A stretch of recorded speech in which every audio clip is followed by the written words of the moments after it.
ભગવાન શિવનું ત્રિશૂલ, ભગવાન વિષ્ણુનું સુદર્શન ચક્ર, ગાય અને પૃથ્વી. એ સમયે માતાજીએ વધુ 2 પુત્રને જન્મ આપ્યો, જેઓ અશ્વિની કુમારો કહેવાયા. અશ્વિની કુમારો ભગવાનના વૈદ્ય હતા.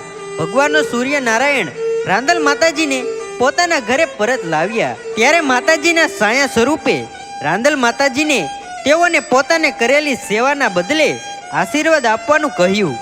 ત્યારે રાંદલ માતાજીએ તેમને વચન આપ્યું કે જ્યારે કોઈ લોટો તેડશે ત્યારે તેઓ બંને સાથે જોડમાં થશે. જેમ કે એક રાંદલ માતાજી માટે અને એક તેમના સાયા સ્વરૂપ માટે. ભગવાન સૂર્યનારાયણે પણ વચન આપ્યું કે જ્યારે કોઈ લોટો તેડશે ત્યારે પોતે પણ ઘોડા સ્વરૂપે ત્યાં આવશે, અને જ્યાં સુધી ઘોડો ખૂંદવાનો પ્રસંગ પૂરો નહીં થાય ત્યાં સુધી લોટો તેડવાનું કાર્ય પૂર્ણ નહીં મનાય. ત્યારબાદ ભગવાન સૂર્યનારાયણે રાંદલ માતાજીને યાજ્ઞા કરી કે તેઓ મૃત્યુલોક પૃથ્વી પર જઈને લોકોના દુઃખ દૂર કરે અને તેમને સત્ય અને ધર્મનો માર્ગ બતાવે. તો મિત્રો, આ વિડીયો વિશે તમારું શું કહેવું છે કોમેન્ટ બોક્સમાં જરૂર જણાવજો.